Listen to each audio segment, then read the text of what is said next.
नमस्कार दोस्तों, OCN network में आपका स्वागत है। मैं हूं ओमकार चौधरी। आज हम बात करेंगे बिहार की राजनीति की और बिहार की राजनीति में भी फोकस करेंगे कथित महागठबंधन की राजनीति, तौर तरीकों, रणनीति अगर कोई है तो उसको लेकर के, और जो अहम के टकराव हैं उन पर भी। मेरे साथ जुड़ गए हैं अवनीश शर्मा जी। अवनीश जी, बहुत स्वागत है, बहुत अभिनंदन है। नमस्कार। सर प्रणाम। आपके सभी दर्शकों को भी प्रणाम जी। बहुत अभिनंदन है आपका। तो साहब, ये राहुल गांधी मोटरसाइकिल पर तेजस्वी के साथ साथ घूम सकते हैं, 15-16 दिन तक एक ही व्हीकल पर सवार होकर के आगे पीछे खड़े होकर के वोट अधिकार यात्रा निकाल सकते हैं, साथ साथ बैठ करके खाना भी खा सकते हैं, उस समय तो प्रेस कॉन्फ्रेंस भी कर सकते हैं। लेकिन बाद में ऐसा क्या हो गया कि अब प्रेस कॉन्फ्रेंस अगर साझा करनी पड़ रही है, ये दिखाना पड़ रहा है कि हम एक ही हैं, तो इसके लिए अशोक गहलोत, पवन खेड़ा जैसे लोगों को और अल्लावरू वगैरह को, इन सबको क्यों भेज रहे हैं राहुल गांधी? खुद क्यों नहीं आए इस प्रेस कॉन्फ्रेंस के लिए? बिल्कुल सर, देखिए, राहुल गांधी ने एक ट्रैप बिछाया था और उस ट्रैप में बड़े आराम से तेजस्वी और लालू की पूरी राजनीति, जब मैं तेजस्वी कह रहा हूं तो लालू के राजनीति की विरासत और खुद लालू का अब तक का जितना भी राजनीतिक कौशल्य था वो सारा कुछ बड़े आराम से फंसता चला गया। ये कहानी आज से नहीं शुरू है सर।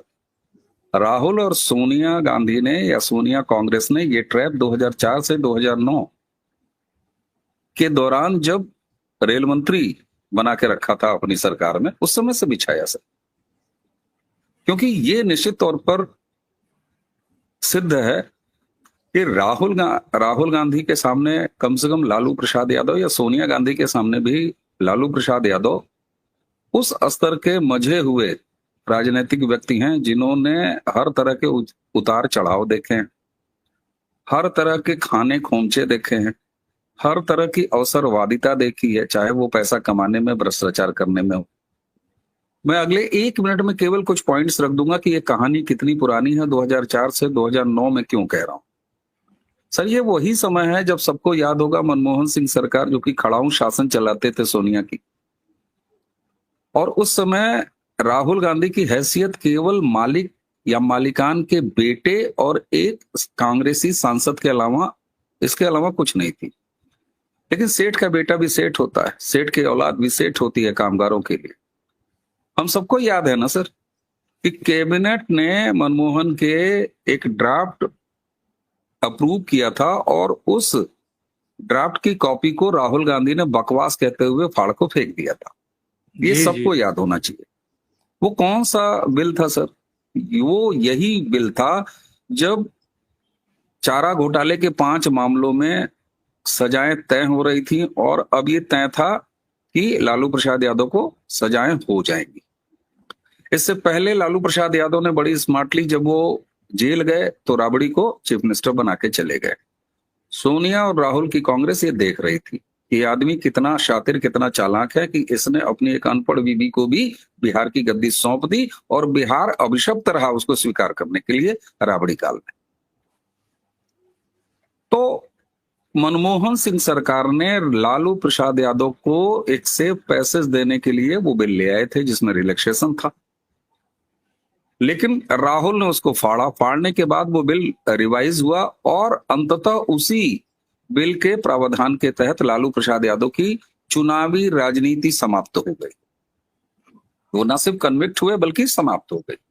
लेकिन अभी सोनिया और राहुल की कॉन्स्पिरेसी इतने ही तक जाके समाप्त नहीं हुई थी, क्योंकि केवल उस परिवार से अकेले लालू प्रसाद यादव के यहां पर लिखा गया था चारा चोर, लेकिन उनकी वरासत अभी बाकी थी। राबड़ी देवी, जो कि एक्स चीफ मिनिस्टर थी, एक बार बन चुकी थी, यानी राजनीतिक संभावनाएं राबड़ी में भी थी।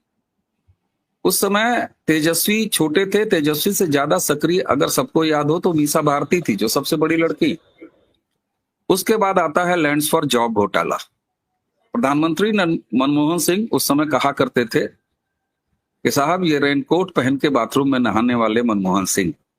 बड़े खामोशी से सोनिया कांग्रेस ने, जिनके हाथ में रिमोट था, आराम से लालू प्रसाद यादव को रेल बेचते, कमाते, खाते, हर तरह का करप्शन करते हुए देखती रही और करने दिया। करप्शन किया इन्होंने लैंड्स फॉर जॉब, और लैंड्स फॉर जॉब में उसी कांग्रेस दौरान के सरकार के दौरान ही मुकदमा दर्ज हुआ और उसके बाद एफआईआर लिखी गई और मामला शुरू हुआ। नाम अगले दो कौन से आए सर? लालू प्रसाद यादव, लालू प्रसाद यादव के साथ उनकी पत्नी राबड़ी देवी और उनकी सबसे बड़ी लड़की मीसा भारती। और इस तरीके से सोनिया और राहुल ने बंदोबस्त कर दिया कि अकेले लालू प्रसाद यादव के चेहरे पर चाराचोर नहीं लिखा रहेगा, अब लैंड्स फॉर जॉब में राबड़ी देवी भी एक्यूज और मीसा भारती भी एक्यूज। यहां तक मामला होता तो ठीक था सर, चलिए, लेकिन अभी भी ये कॉन्स्पिरेसी सोनिया और राहुल की समाप्त नहीं हुई। उसी 2004 और 2009 के टेन्योर के दौरान उसी मनमोहन सिंह सरकार के रहते हुए अपने हाथ में पूरी सरकार का रिमोट रखते हुए सोनिया गांधी और राहुल की कांग्रेस ने बड़े आराम से लालू को आईआरसीटीसी घोटाला भी करने दिया। आज सारे लोग कह रहे हैं, राजनीतिक जितने भी विश्लेषक हैं या हम लोग जहां भी बात करते हैं और अध्ययन करने के बाद, कि साहब आईआरसीटीसी घोटाला तो बिल्कुल ओपन एंड शट केस है।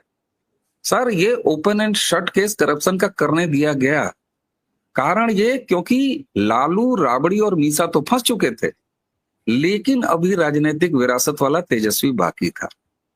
और जब आईआरसीटीसी घोटाला आता है तो उसके बाद लालू परिवार में लालू प्रसाद यादव ऑलरेडी कन्विक्टेड, उसके बाद Rabri Devi lands for job, Misa Bharti lands for job, IRCTC आते आते ये सारे के सारे नाम एक साथ होते हैं और उसमें शामिल हो जाता है तेजस्वी का नाम। अब यहां पर तेज प्रताप का प्रारब्ध कह लीजिए या उसके साथ की गई बेईमानी कह लीजिए, अगर लालू ने उस कंपनी जो लीला है उसमें अगर बना दिया होता डायरेक्टर, तो आज तेज प्रताप के नाम भी एक एफआईआर होता और आईआरसीटीसी घोटाले में वो भी शामिल होते।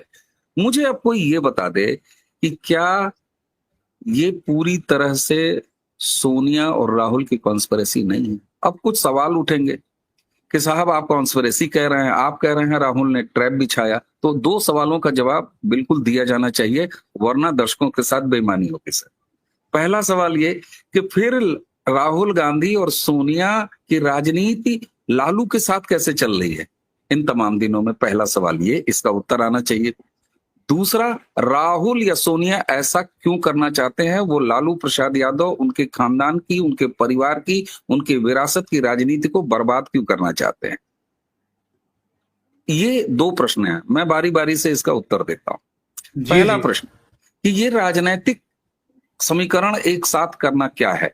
सर, ये वही है, दो लाइनें मुझे याद आती है कि खंजर से करो बात न तलवार से पूछो, मैं कत्ल हुआ कैसे मेरे यार से पूछो। तो साथ रह के जितनी गद्दारी और जितने शानदार तरीके से काम, और सोने में सुहागा 2014 से नरेंद्र मोदी का राष्ट्रीय राजनीति में उदय। नरेंद्र मोदी ने न जाने कितने विपरीत ध्रुवी तत्वों को एक साथ इकट्ठा कर दिया। उत्तर प्रदेश में हमने मायावती और अखिलेश यादव सपा को एक साथ लड़ते हुए देखा। तो ये करीबी थी, और करीब रहते हुए उन्होंने कैसे खत्म किया तेजस्वी की राजनीति, कैसे खत्म किया सर? एसआईआर के बहाने जो राहुल ने वहां यात्रा निकाली बिहार में, इससे ठीक पहले हम सभी की नजर में तेजस्वी एज ले रहे थे बिहार की आने वाले चुनाव में, जो अब बिल्कुल चुनावी माहौल बन चुका है। लेकिन कोई मुझे ये बता दे कि क्या राहुल गांधी किसी प्रदेश के मुख्यमंत्री पद के दावेदार हैं? नहीं, उनको किसी प्रदेश की सरकार और उसमें मुख्यमंत्री बनने से कोई मतलब नहीं है। वो पैदाइशी देश के पीएम अपने आप को समझते हैं, उनके लिए राष्ट्रीय राजनीति है। अब राहुल गांधी ऐसा करना क्यों चाहते हैं, क्यों बर्बाद करना चाहते हैं? सर, कांग्रेस नीचे कब गई? कांग्रेस पूरे देश में नीचे तब गई जब उत्तर प्रदेश में मुलायम सिंह यादव उनके मुस्लिम वोट बैंक को अपने पास ले गए। ठीक उसी समय काल में लालू प्रसाद यादव का उदय होता है बिहार में, और बिहार में भी वही दोहराया जाता है। कांग्रेस का जो मूल कोर वोट बैंक था, मुस्लिम वोट बैंक, उसको आरजेडी ने अपने पास शिफ्ट किया। ये सिर्फ यूपी और बिहार में ही नहीं हुआ। ममता बनर्जी, अगर आप वेस्ट बंगाल देख लीजिए, तो 32 साल लेफ्ट के शासन के बाद ममता बनर्जी ने जब हथियाया, जो कि खुद कांग्रेस डीएनए से निकल के गई थी, उन्होंने भी लेफ्ट के कैडर को अपने पास लिया और उसी के साथ साथ मुसलमान के कॉम्बिनेशन को बनाया और कांग्रेस वेस्ट बंगाल में।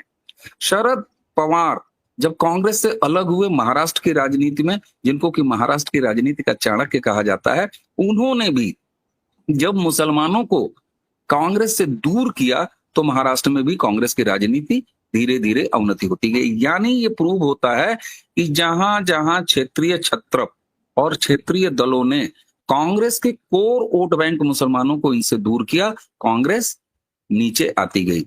राहुल गांधी की स्ट्रेटजी अब ये है कि धीरे धीरे पैन इंडिया कांग्रेस के पास कांग्रेस का पुराना जो कोर वोट बैंक है मुसलमान, उसको वापस लाया जाए और मुसलमानों का कांग्रेस के साथ पूरे भारत यानी राष्ट्रीय स्तर पर आना तभी संभव है जब उत्तर प्रदेश में अखिलेश यादव की राजनीति बर्बाद हो, बिहार में तेजस्वी और लालू की राजनीति बर्बाद हो। ममता बनर्जी श्रूड हैं, समझदार हैं, इसीलिए वो वेस्ट बंगाल के बॉर्डर पर डंडा लेके राहुल गांधी के लिए खड़ी रहती है कि बेटा कहीं और न जाना, यहां मत आना। राहुल गांधी को वो कभी भी, तेजस्वी उस ट्रैप में फंसे। तेजस्वी के साथ भी एक इश्यू ये हुआ कि जब तक वो जगदा बाबू के और लालू प्रसाद यादव के सक्रिय रहते, उनके अकल से चले, तब तक आप उनके पीआरशिप के भरोसे ऐसा लगता था कि वो एक अच्छे नेता हैं, ऐसी छवि गढ़ी जाती थी इकोसिस्टम द्वारा।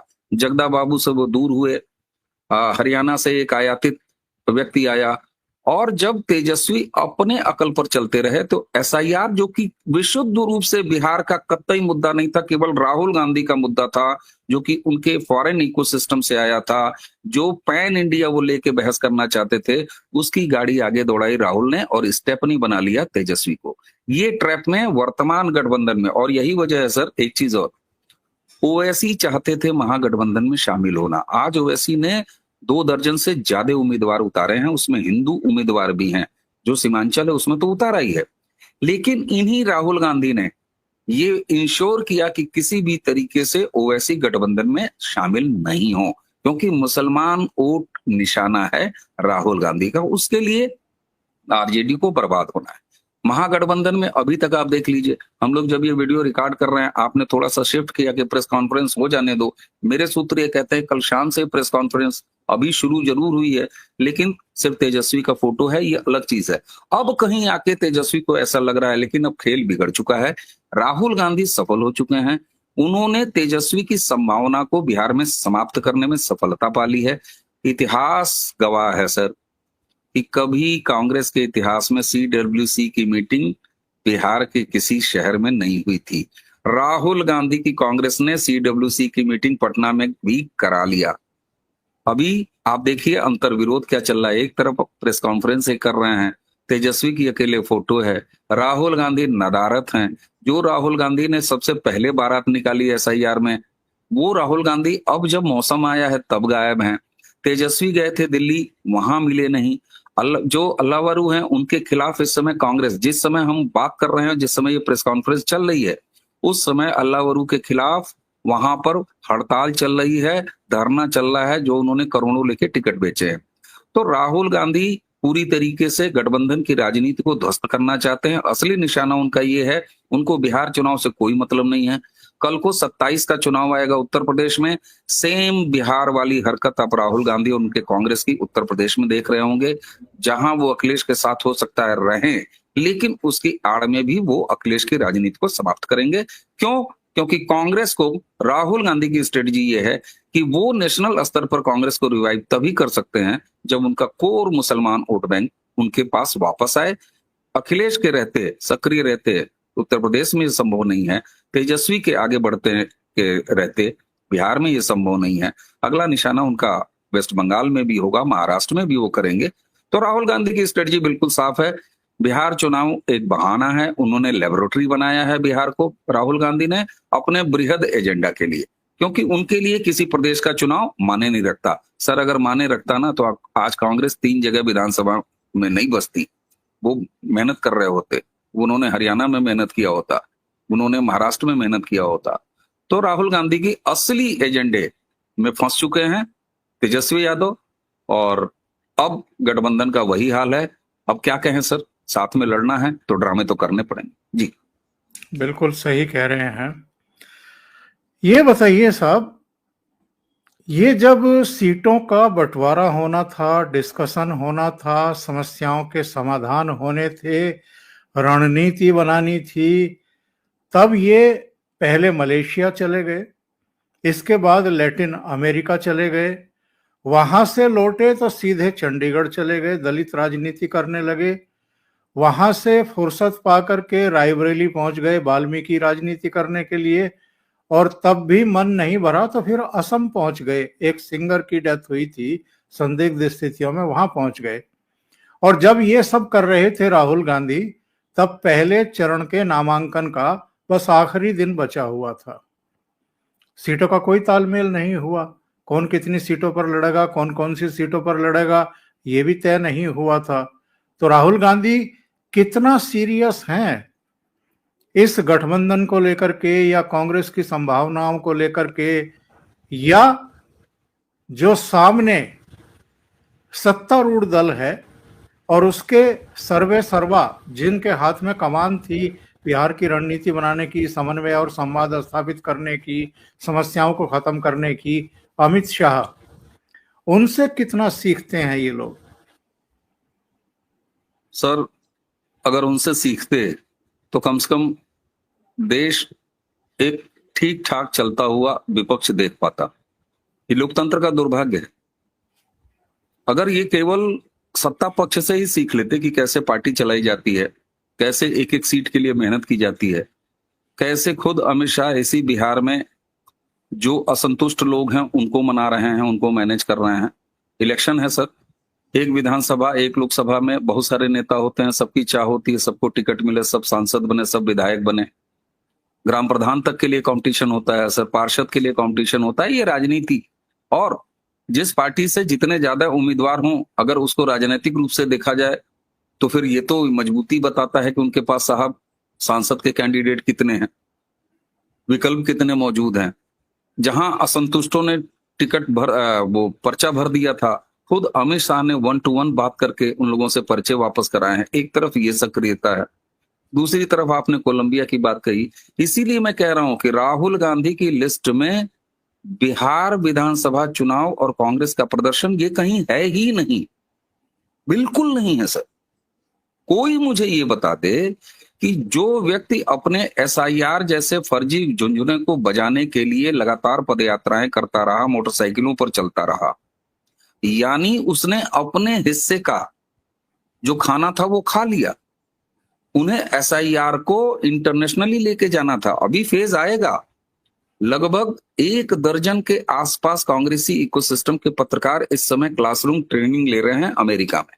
रमेश कुमार से लेके तमाम ऐसे नाम हैं जो वहां पर हैं। आप उन्हें वापस आने दीजिए sir, they will return back with a heavy assignment in their bags, so they will start like anything. Rahul Gandhi उस लेवल की राजनीति कर रहे हैं, उनके लिए वो प्रधानमंत्री हैं सर।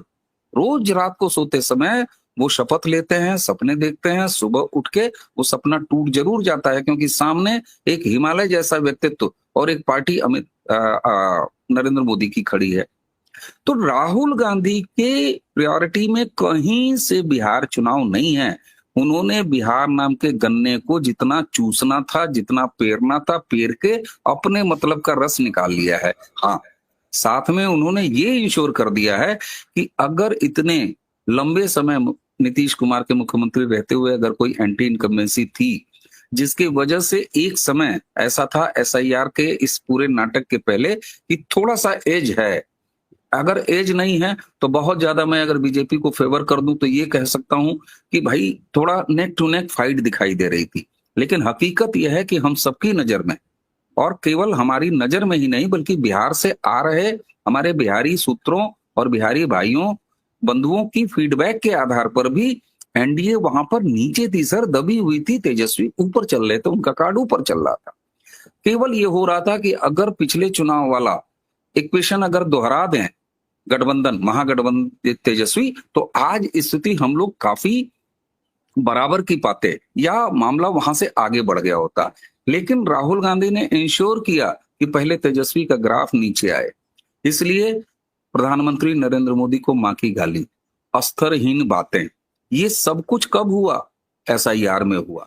राहुल गांधी आगे बैठे रहे, तेजस्वी को स्टेपनी बनाया और ये सारी मानसिक दरिद्रता और वहीं से एक माहौल वो शुरू हुआ। आप मुझे ये बताइए सर, क्या जरूरत आन पड़ी थी तेजस्वी यादव और आरजेडी को कि वो एसआईआर के मुद्दे पर इनके साथ हों, जबकि बिहारी इतना सजग नागरिक होता है कि वो अपने एक एक वोट को सहेज के रखता है। एसआईआर को लेके कोई मुद्दा बिहार में था ही नहीं, पहले दिन से नहीं था। उसने और तेजस्वी के खिलाफ एक माहौल बनाया और राहुल गांधी वोट ने ये चोरी माहौल बनवाया। वोट चोरी करके चारा चोरी याद दिला दी लोगों को।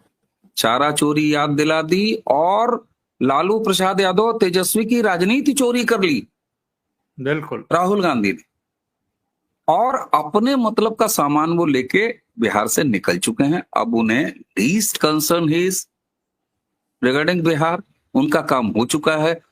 हाँ, कुछ पैसे अगर उनके साथियों को कमाने थे, अल्लावरू और तमाम जैसे लोगों को, उन्होंने कमा लिया है। और अब उन्होंने अशोक गहलोत को जो भेजा है वहां पे, वो केवल इसलिए कि कम से कम एक कोई साझा तस्वीर लालू प्रसाद यादव के साथ आ जाए कांग्रेसी की।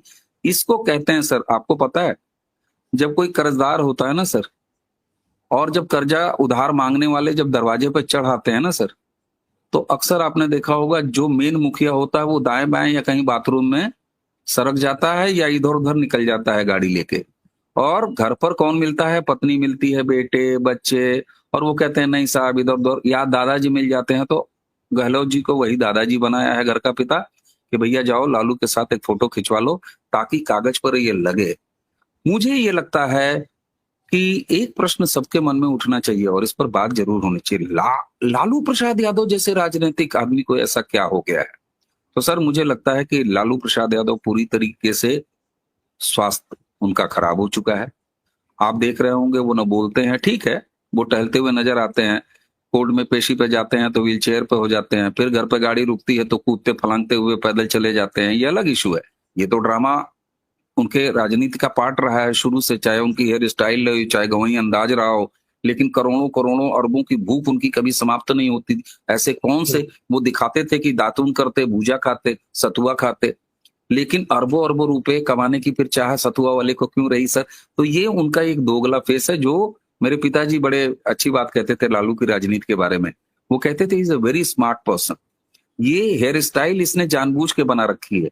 ये जब बाहर आता है तो एक कंघी आगे की तरफ मारता है और अपने बालों को ऐसे ऐसे करके आता है। ये गेटअप इसका, ये लालू प्रसाद यादव का मेकअप है, ये उसकी स्टाइलिंग है। तो लालू को पता था कि ये बिकेगा क्या बाजार में, और उन्होंने सक्सेसफुली बिहार के राजनीतिक बाजार में अपने आप को बेचा, अपनी छवि को बेचा भी, जो गंवई सो कॉल्ड फर्जी छवि। सर राहुल गांधी का उद्देश्य बिहार से पूरा हो चुका है। अगला निशाना उनका उत्तर प्रदेश है, आपको ये देखने को मिलेगा। इसलिए आप या हम अपेक्षा करते रह जाएं, हम लोग कितने बड़े भी शुभचिंतक हो जाए महागठबंधन के कि अरे भाई कुछ तो कायदे से लड़ रो एनडीए से, तो क्या करेंगे सर? जब राहुल गांधी वहां से निकल चुके हैं, उन्होंने टिकट वहां का कटा लिया है वापसी का, उनका काम पूरा हो चुका है। ये अशोक गहलोत को क्यों भेजा गया है ये तो आपने बताया, लेकिन ये काम जो अशोक गहलोत ने किया है और 23 अक्टूबर तक इंतजार करने के बाद किया है, यानी प्रेस कॉन्फ्रेंस में कहा गया कि तेजस्वी यादव ही सीएम फेस होंगे, और ये साहनी काम को राहुल, डिप्टी सीएम भी कर दिया। हाँ, ये राहुल गांधी क्यों नहीं कर सकते थे आकर के? ये अशोक गहलोत से क्यों कहलवाया, इनसे क्यों राहुल गांधी क्यों नहीं कर सकते थे ये काम? सर वो संकेत देना चाहते हैं कि मैं तेजस्वी में इंटरेस्टेड नहीं, मैंने एक अपने स्टाफ को भेज दिया है। सर ये बताइए, कोई राष्ट्राध्यक्ष आता है तो इंटरनेशनल डिप्लोमेसी में ये संकेत इसी तरह तो दिए जाते हैं, किसी जूनियर मंत्री को या किसी जूनियर ऑफिसर को रिसीव करने के लिए भेज दिया जाता है। यह स्पष्ट है कि राहुल गांधी ने यह संकेत दिया है अपने कांग्रेसियों को। अगर ऐसा नहीं होता तो एक तरफ ये सो कॉल्ड दिखावे की प्रेस कॉन्फ्रेंस हो रही है और दूसरी तरफ कांग्रेस के हेडक्वार्टर पर धरना, अनशन प्रदर्शन और कपड़ा फाड़ना चालू है सर। ये क्या है? 12 ऐसी सीटें हैं जहां पर आप फ्रेंडली फाइट की बात कर रहे हैं। फ्रेंडली फाइट क्या होती है आप मुझे बताइए। एक तो सीट ऐसी है जहां पर आरजेडी का सिंबल लेके भाग गया और वहां पर साहनी का कैंडिडेट खड़ा है, वो सीट साहनी के हिस्से की है। अगला वापस नहीं कर रहा लालटेन, कह रहा है नहीं दूंगा, मैं चुनाव लड़ूंगा। अब अगर बताइए तेजस्वी की रैली अगर लग गई उस सीट पर तो क्या आरजेडी के खिलाफ वो प्रचार करेंगे? मीडिया तो इसको ब्रेकिंग बना सकती है, तेजस्वी करेंगे आरजेडी के खिलाफ प्रचार, करना पड़ेगा सर। तो ये केवल और केवल कंफ्यूजन की, और जो कुछ तेजस्वी इसको संभाल सकते थे, मैं बता रहा हूं, चाहे वो मुकेश सहनी के साथ हो, चाहे लेफ्ट पार्टी के साथ हो, इवन ओवैसी के साथ, केवल और केवल इन सारी चीजों पर लेट कराया है, डिस्टर्ब कराया है राहुल गांधी ने। राहुल गांधी ने आखिरी समय तक अड़ंगा लगाए रहा और जब पूरी तरीके से ये बिखर गया है रायता, उसके बाद उन्होंने लास्ट में अपने एक कर्मचारी को भेज दिया। और अशोक गहलोत जैसे लोग जो 10 जनपद के कर्मचारी के अलावा और कुछ नहीं है सर, उम्र भले अलग हो लेकिन देश अब 2014 से ये ऐसे लोगों को पहचान रहा है। तो राहुल गांधी ने साफ संकेत दिया है कि इज नॉट इंटरेस्टेड इन तेजस्वी। और आप मुझे ये बताइए, तेजस्वी को सीएम फेस घोषित कराने का क्या मतलब है भाई? क्या कांग्रेस वहां इस हैसियत में है कि वो चुनाव लड़ने के बाद अपना सीएम बना सकती है? तो अरे भाई ये तो मानी हुई बात है कि तेजस्वी ही सीएम फेस हैं महागठबंधन के। तो ये तेजस्वी का अपना अहम है और अब तेजस्वी उस रायते को बटोर रहे हैं लेकिन इसमें असफल हैं। राहुल गांधी अपने मिशन में सक्सेसफुल हैं। तेजस्वी बुरी तरीके से यहाँ नौसिखिए नजर आए हैं और संभवतः ये लालू के स्वास्थ्य की वजह से है कि लालू अब आए बाएं आए हैं, वो कुछ ज्यादा जान नहीं रहे। आपको ऐसा नहीं लगता है कि बिहार की राजनीति में अब मामला एक तरफा ही हो गया है पूरी तरीके से? क्योंकि मैं क्यों कह रहा हूं मैं ये, तेजस्वी यादव पर भी आरोप है, वो भी एक्यूज हैं, वो भी दागी हैं। लालू यादव का पूरे कुनबे का ही एक आपराधिक इतिहास अब बन गया है। लालू यादव को तो सजाएं हो चुकी हैं, हेल्थ ग्राउंड पर वो बाहर हैं। उनकी पत्नी यानी तेजस्वी की माताजी, इनकी बहनें, वो भी एक्यूज बन चुकी हैं। ये सारा एक आपराधिक रिकॉर्ड, और एक जब प्रधानमंत्री नरेंद्र मोदी सभाएं करेंगे तो वो फिर से वो सारा जंगल राज याद दिला देंगे। इसके अलावा वो ये भी बता देंगे कि लालटेन का युग तो भैया कभी का खत्म हो चुका, आजकल तो एलईडी बल्ब और पता नहीं बहुत सारी चीजें आ गई हैं, तो आपको आगे की तरफ देखना है या पीछे की तरफ देखना है। तो बहुत टफ इलेक्शन नहीं हो गया है इनके लिए, या इन्होंने बना नहीं लिया है? सर दूसरी तरह कहें तो इन्होंने उठा के ये पूरा इलेक्शन एनडीए के हाथ में दे दिया है और कह दिया भैया जीत जाओ। इसलिए मैं बार बार कह रहा हूं, और मैंने जो पॉइंट्स रखे हैं आपने उसी को कंक्लूड किया अभी कि अब तो लालू प्रसाद यादव कन्विक्टेड, सजा याफ्ता, Rabri Devi open and shut case में फंस चुकी हैं, मीसा फंस चुकी हैं, तेजस्वी कभी भी सजा सुनाई जा सकती है। साफ है। क्या शानदार खेल खेला है राहुल और सोनिया ने लालू प्रसाद यादव के साथ। और अगर आप मुझे ये बताइए, महागठबंधन की राजनीति अगर बिहार में खत्म होती है तो उनका वोटर जो मुसलमान वोट बैंक है वापस जाएगा कि नहीं जाएगा कांग्रेस के पास? उसके पास और कोई विकल्प है क्या? नहीं है। राहुल गांधी का मोटिव यही है कि उनको अपने पास ले आए। तो ये तो साफ तौर पर है सर कि निश्चित तौर पर वहां पर लालू प्रसाद यादव की लेगेसी को, पॉलिटिकल लेगेसी को समाप्त करना ही एकमात्र उद्देश्य है, और जिसमें वो अब तक शानदार तरीके से सफल हो गए। दूसरी तरफ सर आप मुझे ये बताएं कि अगर ये चुनाव कहीं बिखरा, और आपने जंगल राज याद कराने की बात कही, प्रधानमंत्री के बारे में मैं एक लाइन बहुत बार रिपीट करता हूं कि कौन सी बात कहां कैसे कही जाती है, हो सलीका तो हर बात सुनी जाती है। तो प्रधानमंत्री तो इसके धनी हैं, गजब के धनी व्यक्ति हैं। और सर जंगल राज याद कराने का काम खुद तेजस्वी की पार्टी ने किया है। शहाबुद्दीन के लड़के ओसामा को टिकट देने के बाद, शहाबुद्दीन जिंदाबाद का नारा लगाने के बाद जिन बच्चों को, जिन नई पीढ़ी को जंगल राज याद दिलाना पड़ता था, उनको तेजाब का राज वो याद आ चुका है सर, और बहुत अच्छे तरीके से याद आ चुका है। और जिस तरीके से अब जागरण हुआ है, क्योंकि एक पैटर्न आप देखिए, कई बार हम लोग बात करते हैं कि साहब बिहार जो है अपनी विधानसभा की राजनीति को लेके कंफ्यूज रहता है, वो कभी इसको बड़ा भाई बना लेता है आरजेडी को, कभी इनके साथ चला जाता है। लेकिन सर, वही बिहार का मतदाता अगर आप लोकसभा चुनाव देखेंगे तो भर भर के मोदी को वोट देता है। और इस 2024 के चुनाव में सर, जब उत्तर प्रदेश ने एक तरह से धोखा दिया, मैं धोखा ही कहूंगा उसको, बिहार ने नहीं, बिहार ने वो काम नहीं किया सर। तो इसका अर्थ यह है कि विकास की राजनीति, डिलीवरी की राजनीति, इस पर विश्वास है और नरेंद्र मोदी ब्रांड पर विश्वास है। और नीतीश कुमार इस समय चूंकि एनडीए के साथ हैं, ज्यादा प्रतिबद्ध नजर आते हैं, मंचों पर उन्होंने संकेत दिया है, तो निश्चित तौर से जितनी भी योजनाएं अभी तक एनडीए ने घोषित किया है, तो बिहारी मतदाता को, बिहारी समाज को ये भरोसा है कि ये जो कह रहे हैं ये डिलीवर करेंगे, ये दे देंगे, क्योंकि ये दे रहे हैं।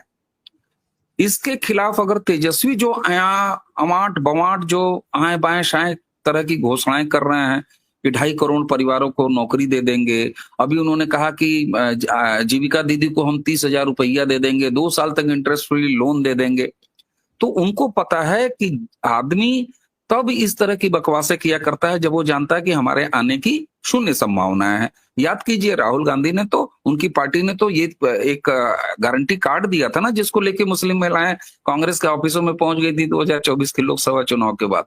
सवाल ये होता है सर कि किसकी कितनी ब्रांड इमेज है, और बिहारी मतदाता इसको लेके क्यों? क्योंकि बिहार ने अब महसूस करना शुरू कर दिया है सर कि उसे भी विकास की राजनीति चाहिए।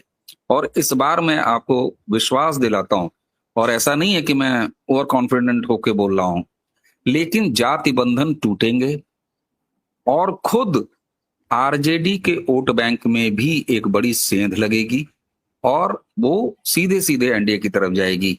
एक फैक्टर और प्रशांत किशोर का, प्रशांत किशोर एक्सपोज हो गए हैं, बहुत बुरी तरह एक्सपोज्ड आदमी हो गया वो, उसको समय रहते बिहारियों ने देख लिया है बड़े आराम से। तो वो जो एक बढ़ा चढ़ा के उनके पीआरशिप है, जानते ही हैं वो टेंट शामियाना पॉलिटिकली मैनेजर हैं, तो वो जो था कि नहीं 10% 12% से इनके वोट शेयर की शुरुआत होगी, सर एक भी सीट अगर प्रशांत किशोर की पार्टी कहीं निकाल ले जाए तो ऐसा नहीं है। दूसरा, जो कुछ भी 1,500 2,000 वोट इनको प्रति कैंडिडेट मिलेंगे वो इनके अपने कैंडिडेट्स के लेवल पर मिलेंगे। और वहां आप अमित शाह जी का मैनेजमेंट देखिए, भाजपा का मैनेजमेंट देखिए, कि अगर कोई उनका व्यक्ति रूठ के किसी दूसरे से सिंबल ले आया है, उस पर भी काम करके पार्टी ने उन्हें वापस ले लिया है। तो सर, एक तरफ चुनावी कौशल, साथ में ब्रांड मोदी, विकास की राजनीति, डिलीवर की राजनीति, और दूसरी तरफ अनाप शनाप तरह के बयान, अनाप शनाप तरह की घोषणाएं, और इतने सारे छेद उस चलनी में। तो सर, एक तो हमको वो याद आ जाता है विज्ञापन, जब उसी दाम में वही सफेदी और चमकार यहां मिले तो कोई इसे क्यों न ले, उसे क्यों ले। तो वही स्थिति है सर। मुझे लगता है कि ऑल टाइम लो महागठबंधन होने वाला है इस बार। बहुत बड़ी बात आप कह रहे हैं। और इस पे प्रशांत किशोर पे तो मैं आने ही वाला था, प्रोग्राम की क्लोजिंग मैं इसी से करना चाह रहा था। हुआ क्या है इस आदमी को, ये देखिए कि चाहे महिला संपादक इंटरव्यू लेने के लिए गई हैं या जानी मानी एंकर गई हैं, महिला संपादकों के साथ भी वो, मैं कहूंगा कि बदतमीजी करते हुए देखे गए हैं। और जिस तरह के तेवर इनके चेहरे पर, इनकी आंखों में हमें देखने को मिले हैं, उससे पता लगता है कि इनका असली कैरेक्टर क्या है। और आपने बिल्कुल सही कहा, एक दुकान को बंद करके या साइड में अपने लोगों को सौंप करके ये राजनीति की दूसरी दुकान खोलने के लिए चले थे, पर मुझे लगता है कि दोनों ही दुकानों में अब ताला लगने का समय आ गया है। बिल्कुल सर। और एक चीज बताएं सर, जब व्यक्ति छिछला होता है और उसमें गहराई नहीं होती, और वो किराए की घोड़ी अच्छा सप्लाई करता है, वो टेंट शामियाना दूसरे लोगों के लिए, दूसरी शादियों के लिए महफिलें सजाता है। ऐसे लोगों की कोई जरूरी नहीं है कि अपने बच्चों की शादी में उनकी महफिलें उतनी ही शानदार तरीके से सजती। नहीं होता ऐसा सर। और यही हाल प्रशांत किशोर का। प्रशांत किशोर ठेके पे काम कर सकते हैं, वो ठेकेदार व्यक्ति हैं, वो एक इवेंट मैनेजर हैं, गहराई नहीं है। और यही वजह है कि कहां कहां उन्होंने नहीं झांका और किस किस चौखट पर वो नहीं बैठे, लेकिन कहीं नहीं। अंततः उन्होंने सोचा चलो अपनी दुकान खोल लें, लेकिन जब गहराई नहीं है तो फिर खुद की कलई इसी तरह खुल रही है। और आपने बिल्कुल सही कहा सर, इस जैसे व्यक्ति का सही समय पर एक्सपोज हो जाना बिहार के लिए बहुत शुभ है, क्योंकि ये बिहार का केजरीवाल बनने के प्रयास में था। लेकिन एक चीज और है सर, केजरीवाल ने भारत को एक चीज दिया है सर, हमको एक चीज दे दिया है। अगले कम से कम 3-4 दशकों में नई राजनीति के नाम पर कोई नौटंकी अब जनता उतने आराम से ग्रहण नहीं करेगी, क्योंकि उसने केजरीवाल को देख लिया है। एक ऐसा कांड विश्वनाथ प्रताप सिंह करके चले गए थे, जब वो क्वाइल्ड वाली छोटी नोटबुक अपनी जेब में रखते थे, कहते थे सबका नाम इसमें है, सबका नाम इसमें है, जब वो जनमोर्चा चलाया करते थे। उसके बाद से अरविंद केजरीवाल और बिहार के प्रबुद्ध जनता को मैं साधुवाद दूंगा कि उन्होंने समय से पहचान लिया। और खुद इसमें प्रशांत किशोर को क्रेडिट जाता है कि उन्होंने अपने कपड़े फाड़ के अपने आप को जाहिर कर दिया। और रही सही कसर इन्होंने पूरी कर दी, राघोपुर से भाग खड़े हुए। और अजीत अंजुम ने एक शो में ये कहा, उसका वायरल हो रहा है, वो पीस छोटा सा है, जिसमें वो कह रहे थे कि जिस दिन ये राघोपुर गए तो करीब 130-140 गाड़ियों के काफिले के साथ गए। तो मैं भी इस जिज्ञासा में इसके पीछे पीछे हो लिया कि जरा देखूं वहां का नजारा क्या बनता है। और जब ये वहां पहुंचे और ये गाड़ी से उतरे तो उन्हीं गाड़ियों में से 30-40 लोग इनके साथ चल रहे थे, और बहुत सारी गाड़ियों में से कोई उतरा ही नहीं, और लोकल कोई आया नहीं मिलने के लिए। यानी जो भी चल रहे थे इनके साथ, वो गाड़ियों से उतर करके जो ये लेकर के गए थे वही चल रहे थे, लोकल कोई इनके पास नहीं आया। तो इन्होंने देख लिया कि यहाँ तो ये दिन रात पसीना भी बहाएंगे, तो 1,500-2 हजार वोट मिल जाए तो बहुत बड़ी बात है। इससे बड़ी बेइज्जती इनकी होगी नहीं कि ये 2014 में नरेंद्र मोदी को प्रधानमंत्री बनवाने का दावा करते हैं, कई राज्यों में सरकारें बनवाने का दावा करते हैं, और खुद की औकात क्या है ये पूरी तरह एक्सपोज हो जाते, और उसी दिन इनकी राजनीति खत्म हो जाती। खत्म तो आज भी है सर। अब ये व्यक्ति आपको बहुत जल्दी दूसरे व्यवसाय, अपने पुराने व्यवसाय में लौटा हुआ दिखाई देगा, कहीं ना कहीं जुगाड़ लगा के ये किसी और दूसरे के लिए कैंपेन कर रहा होगा। इसने एक व्यापार का जुआ खेला था कि शायद कुछ पैसों से एक राजनीतिक कैरियर लॉन्च हो जाए, जो कि समय रहते ही समाप्त हो गया। और सबको गाली दो, तेजस्वी को गाली दो, सम्राट चौधरी को गाली दो, नीतीश कुमार को कहो कि इनकी तो 25 सीट से ज्यादा आ जाए तो मैं राजनीति छोड़ दूंगा। मतलब कैसी कैसी बातें इन्होंने कही हैं, और इन्होंने किसी को यही तो करता था सर, केजरीवाल यही तो करता था। केजरीवाल सबकी डिग्री पूछता था, केजरीवाल सब पर आरोप लगाता था, थूकने और भागने की राजनीति करता था। तो ये सबकी डिग्रियां पूछ रहे थे, सबको 9 फेल बताते थे। तेजस्वी को, सम्राट चौधरी को बताया 10वीं पास नहीं, और जब खुद एक महिला पत्रकार ने पूछ लिया कि भैया तुम्हारी एजुकेशन क्या है, तो अपने कपड़े फाड़ने पर उतारू हो गए। तो ये छिछलापन है सर। भाग खड़े हुए, सवालों का जवाब नहीं दे पाए। बिल्कुल सस्ते केजरीवाल निकले सर, प्रशांत किशोर सस्ता केजरीवाल वर्जन। अवनीश जी बहुत बहुत धन्यवाद आपका सर जुड़ने के लिए और इतना समय निकालने के लिए, बहुत महत्वपूर्ण मुद्दों पर चर्चा करने के लिए। और दर्शकों से निवेदन है कि अगर आप अभी तक आपने ये चैनल सब्सक्राइब नहीं किया है तो सब्सक्राइब कर लें, साथ में लगे बेल आइकॉन को जरूर दबा दें। वीडियो अच्छी लगी है, चर्चा अच्छी लगी है तो लाइक का बटन जरूर दबाएं और इसे फॉरवर्ड करें। अवनीश जी का चैनल है प्रारब्ध, और मुझे उसका परिचय भी देने की जरूरत नहीं है, उसको भी सहयोग करें और सब्सक्राइब करें। अवनीश जी बहुत बहुत धन्यवाद, नमस्कार। प्रणाम सर, जय जय सिया। जय जय श्री राम।